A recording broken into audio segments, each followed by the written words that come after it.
یکی از ویژگی های اهل ایمان همی هست که یؤمنون بالغیب، به غیب ایمان دارن. ما شما چیزی غیبی که در قرآن و سنت آمده به او ایمان داریم. در قرآن کریم الله سبحانه و تعالی یکی در سوره کهف موضوع یأجوج و مأجوج بیان کرد و یکی در سوره یکی از سوره های دیگه قرآن کریم.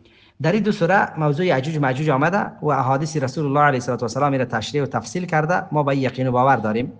اما یکی بیچاره میگن که نه علی طیاره هست، طیاره کجا را دیده؟ در زمین زیاد گپایی هست که کل دنیا از او غافل هستند. مردمایی هست، مخلوقاتی هست که مردم از حال ازا آگاهی نداره. و یکی میگه قمر مصنوعی است. انسان ها فرفته بعضی اسباب و آلات و وسایل تکنولوژی عصری شدن، فکر میکنن که البته کل دنیا را اینها احاطه کردن. نه خیر، ما اشهدتهم خلق السماوات والارض ولا خلق انفسهم. اینها یعنی حتی در وجود خودشان چقدر حکمت ها و رازهای پوشیده که است، امور تا هنوز کشف نتانستن، امور تا هنوز نفهمیدن. لہذا این انسان ها در مخلوقات الله عزوجل که گپ میزنن مثل که یک طفلکی که نو گپ زدنی شوه و را ببری در زیر یک ساختمانی که مثلا 18 منزل است و بسیار ساختمان کلان است، درباره از این گپ بزنه که ساختمان قدر بلندی داره و قدر حجم داره و قدر وزن داره و قدر اتاق داره و قدر کارمند داره، کلگی میگه تو طفلک ببین و گپای کلان ببین. الا یعلم من خلق و هو اللطیف الخبیر. الله سبحانه و تعالی خالق است، از این زمین آگاهی داره و ذره ذره گپای زمین به الله معلوم است. لہذا این گپ که اینا میگن که یأجوج و مأجوج یک خیال است، دروغ است. دیگه یک حقیقت از خیال نیست.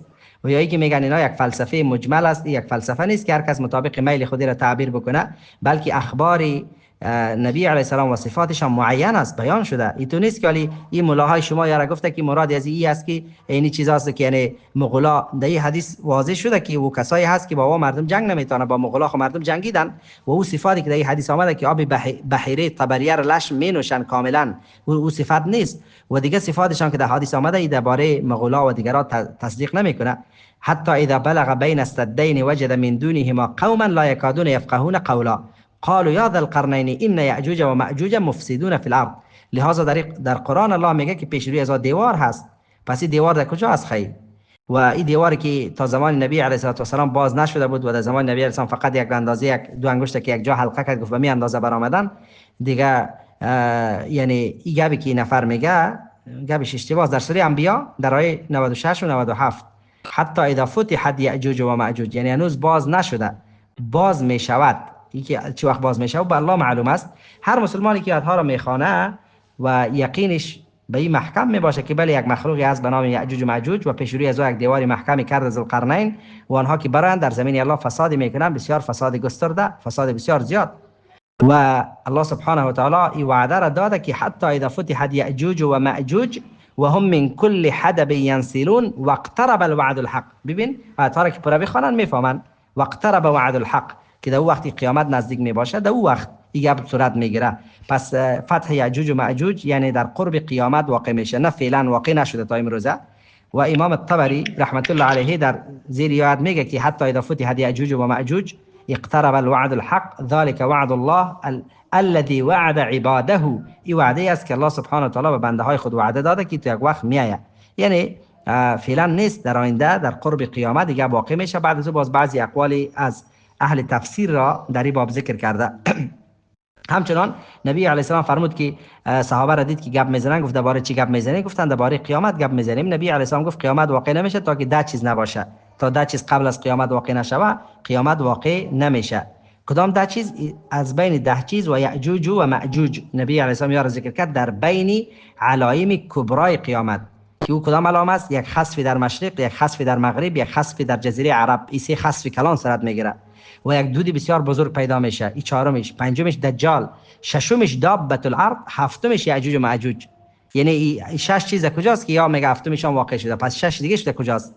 زیرا نبی صلی الله علیه و سلم در این باره دجال گپ زده، لکن این بیان کرده که دجال را که وقتی عیسی علیه السلام میکشه بعد از او باز موضوع یأجوج و مأجوج واقع میشه. در لفظ حدیث آمده که وقتی که عیسی علیه السلام دجال را میکشه باز در یک جایی می باشه با مسلمان ها و الله یأجوج و مأجوج را پیدا میکنه که و هم من کل حدب ینسلون و بحیره طبریه را می نوشن و مردمای قبلش که می نوشه مردمای بعدش که میایه میگه که اینجا یک وقت آب رفته بود و نبی الله متعالی صلی الله علیه و سلم و اصحابش در رأس یک کوه محاصره می باشن، پنهان می باشن.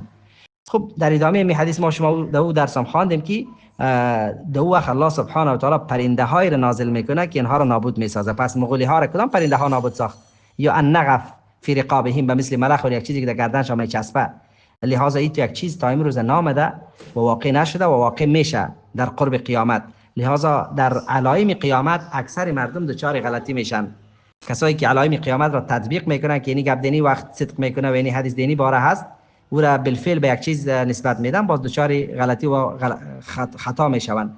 زیرا این علائمی هست که یعنی در وقت خودش واقع میشه. تعیین ازی که یک کمی مشابهت یک چیز را با یک چیز میبینن میگن اینمی است. بعضیا وقتی که موسیقی و ساز و سرود زیاد شده بود میگفت خردجال می است، مردمی را خردجال میگفت، خردجال میگفتن این خردجال از، حالی کدام صفاتی که دجال داره این نیست.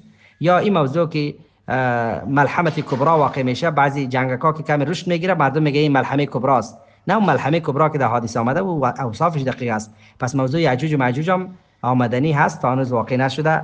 لہذا این سخن ملاهای شما اشتباه است. بارک الله فیکم والله تعالی اعلم.